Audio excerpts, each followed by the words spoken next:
Assalamualaikum warahmatullahi wabarakatuh. Perkenalkan, nama saya Kiki Pradani dari kelas T19B1 dan kelompok 5 UAS Pemrograman Web 2. Di sana saya akan mempresentasikan untuk hasil kerja kelompok kami tentang web wisata Labuan Batu. Oke.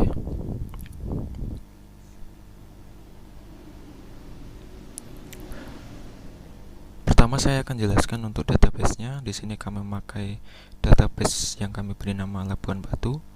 Untuk tabelnya kami pakai 3, yaitu tabel wisata untuk menampung data-data wisata yang ada, lalu tabel user untuk menampung bentar, masih loading.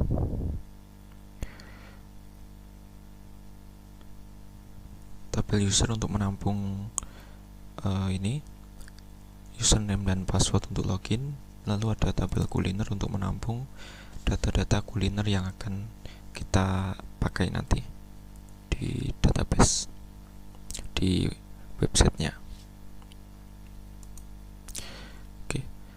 Pertama untuk halaman home dan wisata indoor akan dijelaskan oleh rekan saya, Arif Darmawan. Assalamualaikum warahmatullahi wabarakatuh. Perkenalkan, saya Arif Darmawan dari kelompok 5 ingin menjelaskan hasil dari proyek akhir website wisata untuk Kabupaten Labuan Batu, Sumatera Utara. Kali ini saya akan menjelaskan tampilan dari website kami, website utama dari tampilan utama, maksud saya yang terdiri dari home dan beberapa komponen, yakni ada heading sama ini ada bodinya serta ada footer. Jadi masing-masing dari komponen ini saya combine dengan CSS dan Bootstrap sederhana. Oke. Untuk itu, dan serta navigasi, ya ini navigasi. Jadi saya mendesain tampilan ini serta navigasi ini. Nah, di halaman pertama ini tadi, ini ada sebuah komponen yang kita baca melalui fungsi PHP, yakni CRUD. Jadi dengan CRUD itu kita bisa menambah, menghapus, dan menampilkan di dalam di halaman login, di halaman admin, maksudnya ya.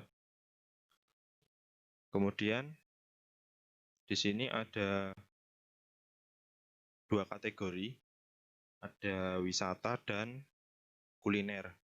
Wisata sendiri kita bikin subkategori menjadi wisata indoor dan wisata outdoor. Jadi nanti di fungsi PHP-nya itu bisa memanggil serta mensub kategorikan dari wisata itu sendiri. Kemudian untuk tampilannya seperti ini, sangat sederhana tapi lumayan bisa sedikit mempercantik karena ada CSS dan sedikit Bootstrap sama JavaScript sederhana buat responsif dan navigasi. Kemudian kita beralih ke codingannya. Untuk codingannya seperti ini. Jadi seperti itu. Untuk codingannya kita awal-awal kita memanggil dari fungsi PHP. Nah ini fungsi include PHP. Kemudian kita juga memerlukan config PHP dari PHP-nya. Nah, di sini kita juga memiliki beberapa komponen, yakni Bootstrap dan CSS. Kemudian untuk navigasi untuk responsifnya kita menggunakan CSS juga. Kemudian untuk navigasi, mengaktifkan navigasi, efek navigasi warnanya, kita juga memakai CSS. Dan untuk responsifnya itu kita memakai CSS dan JavaScript. Kemudian untuk memanggil data dari MySQL, kita memiliki dari fungsi CRUD PHP MySQL query ini. Ini untuk memanggil select from wisata. Jadi gunanya untuk memanggil data dari wisata. Kemudian ditampilkan dalam bentuk gambar secara responsif dan ditampilkan berdasarkan pembuat sama tanggalnya. Kemudian ada detailnya, nanti kita klik yang tadi bagian lebih lanjut, kita linkkan ke isi.php. Jadi kita mengelink ke isi PHP. Jadi mulai dari sini kita ngelink ke sini. Jadi ini berdasarkan judul dan berdasarkan fungsi CRUD untuk menampilkan data yang kita pilih. Kemudian kita lanjut ke kategori tadi ya. Kita pindah dulu.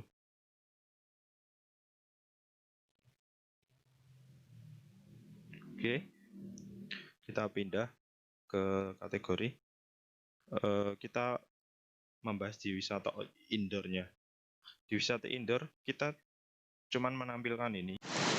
Perkenalkan, nama saya Fajar Setiawan dengan nomor NIM 19010314, kelas TIP 19B1. Untuk form outdoor-nya, jadi di backend ini saja. Untuk awalannya kita menggunakan include PHP, fungsi dan config. Jadi ini sebagai titik patokannya rumus dari PHP.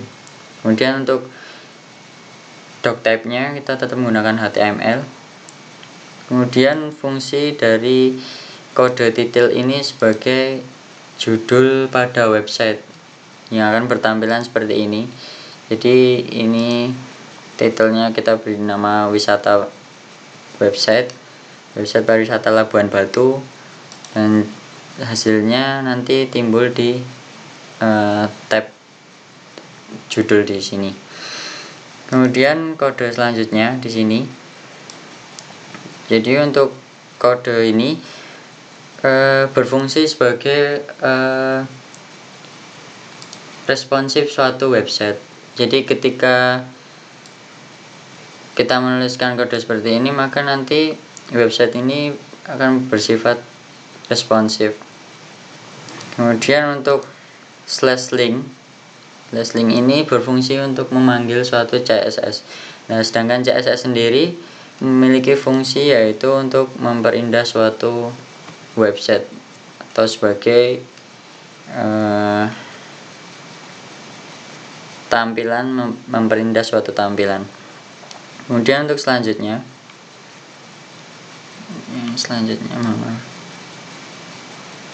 di sini untuk kode logo teks, jadi menggunakan image src. Ini berfungsi untuk menambahkan suatu logo atau gambar pada suatu website dengan dilengkapi height and weight itu untuk patokan sebagai ukurannya. Nanti tampilannya akan seperti ini. Sini. Terus untuk selanjutnya, kode yang selanjutnya yaitu ada untuk menu link. Jadi menu link ini, nah menu link ini berfungsi untuk suatu fasilitas yang website yang kita buat. Jadi menu-menu di sini berfungsi untuk pengelompokan suatu websitenya. Di sini ini contoh dari menu link atau ya bisa disebut sebagai form. Terus untuk selanjutnya di sini ada home. Jadi home itu artinya bisa kita artikan sebagai isi dari sebuah website. Jadi informasi apa aja yang ada di website itu kita masukkan, kita kelompokkan di home ini. Di sini ada home untuk Labuan Batu dan sebagainya. Kemudian untuk MySQL-nya kita panggil seperti ini, /php MySQL query dan lain sebagainya seperti ini. Terus untuk selanjutnya kode passcode-nya kita menggunakan footer. Jadi fungsi footer sendiri yaitu bagian paling bawah dari sebuah website. Dan footer ini memiliki fungsi sebagai tentang suatu informasi hak cipta, kepemilikan, atau link tambahan, atau sumber daya, atau bisa juga sponsor dari sebuah website tersebut. Nah, footer ini akan tampil footer ini semua kodingan di sini akan tampil di sini.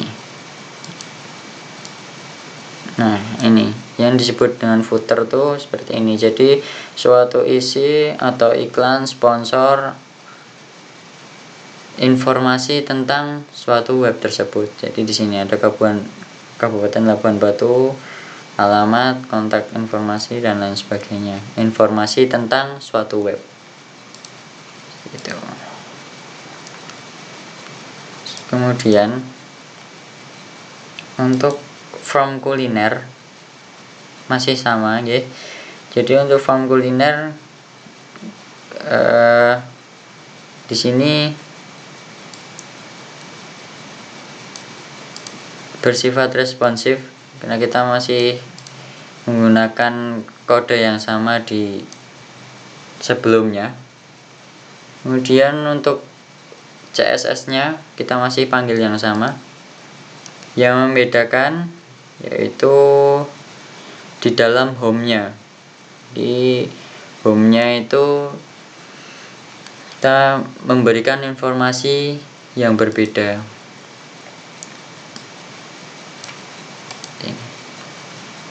Untuk kuliner. Jadi yang dimaksud dengan responsif suatu web dengan passcode kode seperti ini /meta misalkan ya, name, descript, keyword, auto, terus sama viewport, itu yang dimaksud itu seperti ini. Jadi ketika kita mengeklik sesuatu yang ada di dalam website, semisal ini ya, maka akan muncul suatu informasi yang lebih detail. Nah, itu yang dimaksud dengan responsif suatu data itu seperti itu. Kemudian di sini juga ada yang dimaksud dengan navbar. Navbar itu yaitu singkatan dari navigation bar yang berfungsi sebagai tampilan navigasi yang terletak pada header website. Nanti seperti ini tampilannya. Jadi terus untuk kodenya di kuliner tetap masih sama untuk footernya. Jadi footer kayak yang saya jelasin tadi berfungsi untuk sebagai isi suatu website, sponsor juga bisa, informasi tentang website juga bisa. dan lain sebagainya ya. Seperti itu. Kemudian kita lihat hasil program kita running ya. Untuk kode yang saya jelaskan tadi berhasil seperti ini. Jadi di sini ada logo dengan clue image src tadi. Kita masukkan logonya seperti ini. Untuk titlenya akan timbul di sini. Jadi ini ketika kita membuka tab ini kan tanpa judul. Kalau kita ngasih title /title maka akan timbul di sini. Kemudian karena ini tadi bersifat responsif, ketika kita mengklik suatu pada website tersebut maka di sini akan menampilkan informasi yang lebih detail lagi. Jadi di sini hanya sekilas, dan ketika kita mengkliknya akan informasi yang lebih panjang, lebih detail, lebih akurat, lebih lanjut itu akan muncul. Kemudian untuk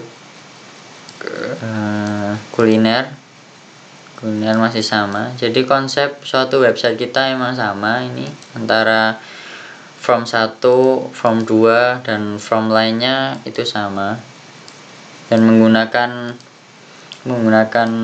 footer yang sama juga. Selanjutnya di laman kelompok ini menampung untuk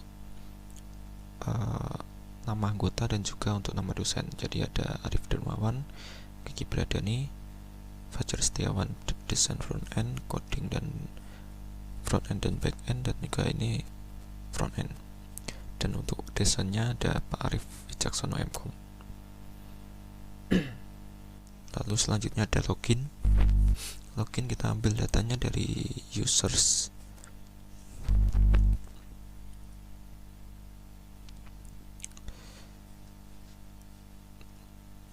Oke, dari user ini. Nah ini lalu bisa kita pakai admin, dan ini sudah di MD5 jadinya tidak bisa terbaca, tapi aslinya ini adalah admin, tulisannya admin.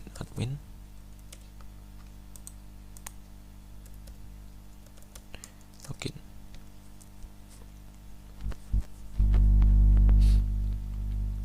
Oke, berhasil. Kita coba lihat untuk sintak login. Untuk tampilannya seperti ini. Untuk proses loginnya, kita form actionnya adalah check login.php ini. Jadi ini perlu config.php. Lalu seperti biasa ini untuk mengeceknya disamakan dengan database. Jadi variabel username dan password dari form login.php dicocokkan dengan yang ada di database. Lalu selanjutnya akan di post untuk login. Nah, ini di convert ke MD5 dan disamakan dengan yang ada di database. Jika berhasil maka akan menuju ke admin, folder admin, lalu langsung ke index dari folder admin. Selanjutnya jika salah akan memunculkan error username dan password invalid atau salah, seperti itu. Oke, sebelum memasuki penjelasan bagian kontrol panel atau dashboard, perlu kami sampaikan bahwa untuk desain kontrol panelnya ini kami memakai atau mengadopsi dari Bootstrap Admin LTE. Jadi untuk memudahkan kami dalam mendesain. Tapi untuk fungsional seperti sintak dan lain-lain itu kami merangkai sendiri, membuat sendiri dari berbagai macam sumber seperti Google, YouTube, dan lain-lain. Oke, ini untuk tampilan adminnya. Ada 3 inputan, ada wisata, kuliner, dan admin. Kita coba ke input wisata. seperti ini. Nama wisata kita bisa isikan, kita coba isi ya, isikan asal juga bisa, misalkan Goa Hira order. Ini kita acak aja, kita pilihkan file foto, karena ini untuk percobaan kita pilihkan aja asal file yang ada. Lalu coba kita klik simpan.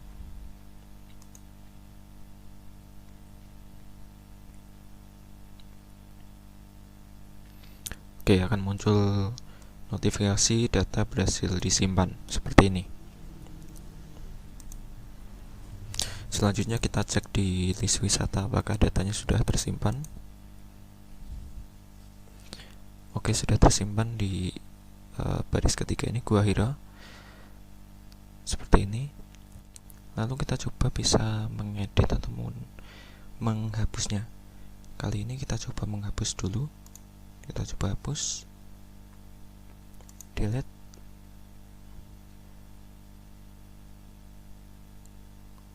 Oke, kita tunggu. Oke, ini data untuk Gua Hira sudah terhapus. Selanjutnya di form kuliner nanti kita akan coba untuk mengedit datanya. Ini kita bisa menginputkan kuliner juga. Kita isikan namanya.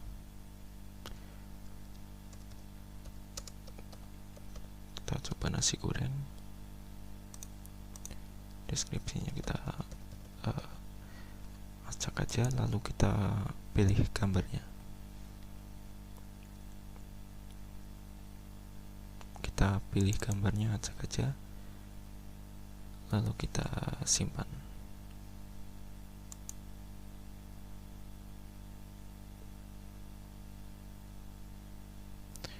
Oke, data berhasil disimpan. Lalu kita coba untuk melihat datanya.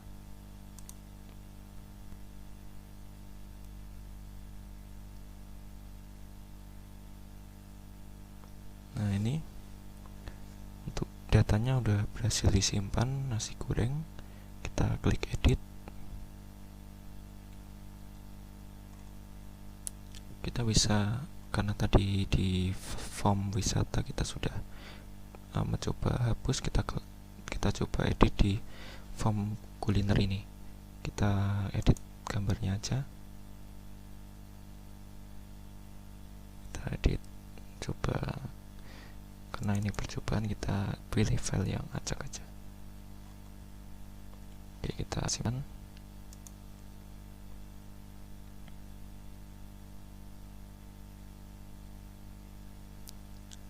Oke, file disimpan, lalu kita cek aja di sini apakah gambarnya sudah berubah.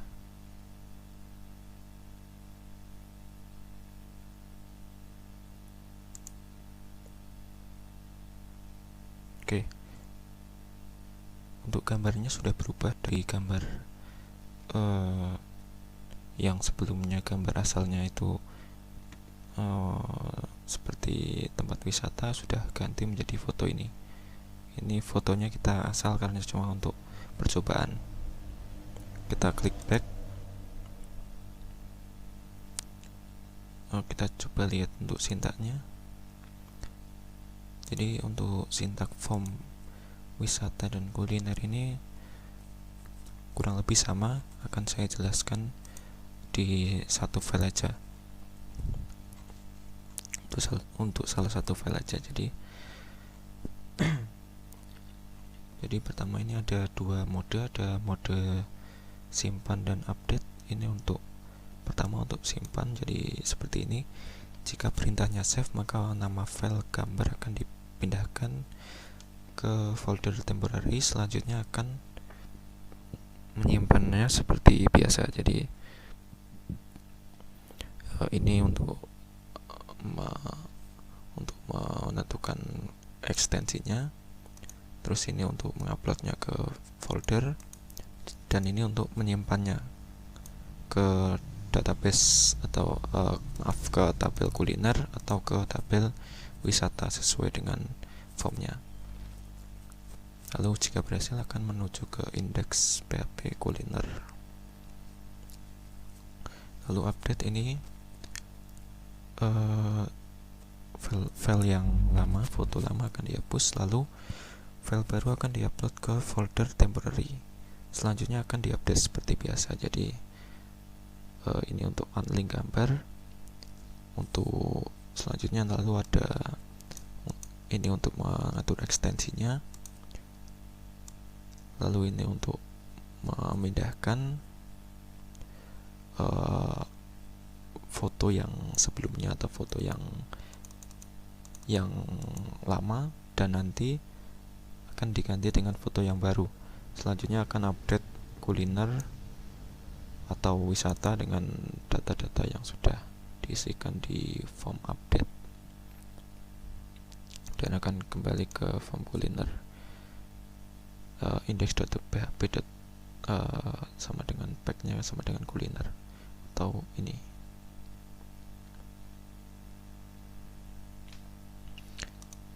Lalu ini ada pesan atau notifikasi berhasil update-nya seperti ini.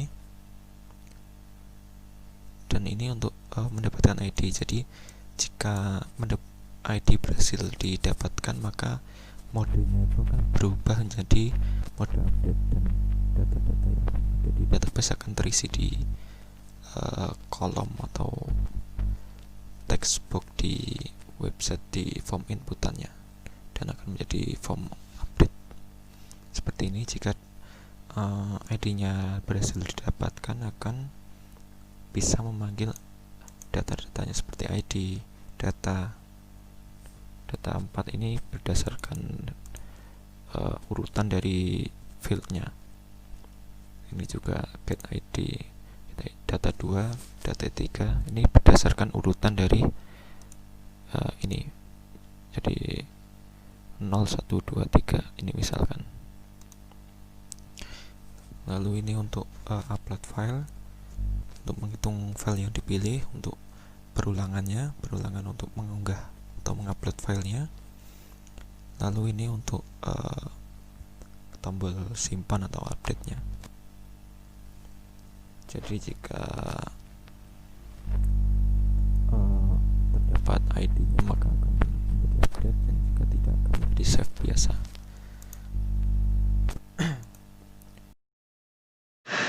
Untuk tampilan login registrasinya seperti ini, yang seperti yang sudah saya jelaskan tadi ya. Kita masukkan nama lengkap misalnya Fajar, username-nya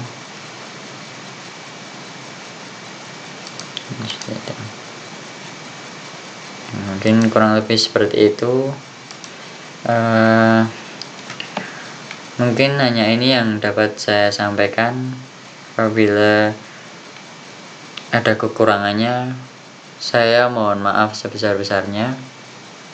Semoga bermanfaat, dan semoga untuk kalian sehat selalu. Saya akhiri, wassalamualaikum warahmatullahi wabarakatuh.